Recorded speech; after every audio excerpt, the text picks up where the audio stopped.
Inside the shaking metal barrel was something terrifying, and it took two strong men just to lift it onto the table. The moment the lid was opened, the old professor's eyes widened in shock, because the creature inside looked incredibly ancient, and from its appearance alone, it was clearly no ordinary fish. The professor simply tried to put his hand into the tank, but in the very next second, the fish launched a vicious attack. At first everyone thought someone had released it on purpose, but the professor immediately dismissed that idea, because this wasn't just any piranha. It was a prehistoric piranha species that had gone extinct over 2 million years ago. These creatures weren't just aggressive, they also hunted in packs. Back in the prehistoric waters, even crocodiles would steer clear of them. They were the undisputed kings of the water. But these piranhas had supposedly gone extinct due to geological changes. So how could they suddenly show up now? Turns out just a few days ago, a small earthquake had hit the peaceful little town. It didn't seem like a big deal on the surface, but deep beneath the lake a crack had begun to open. Soon after, a massive whirlpool formed on the water's surface. Before the fisherman on the small boat could react,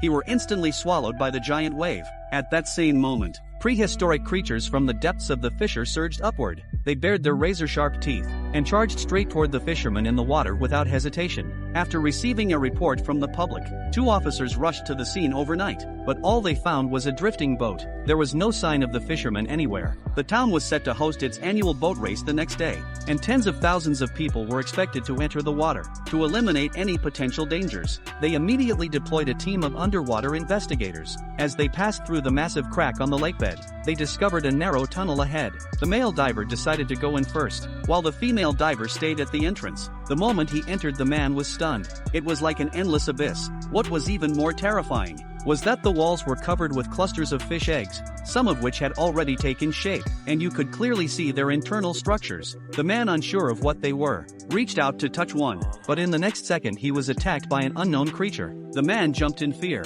quickly pulled out a flare and lit it, and the flames instantly revealed a horrifying sight. Before he could even react, countless piranhas swarmed toward him.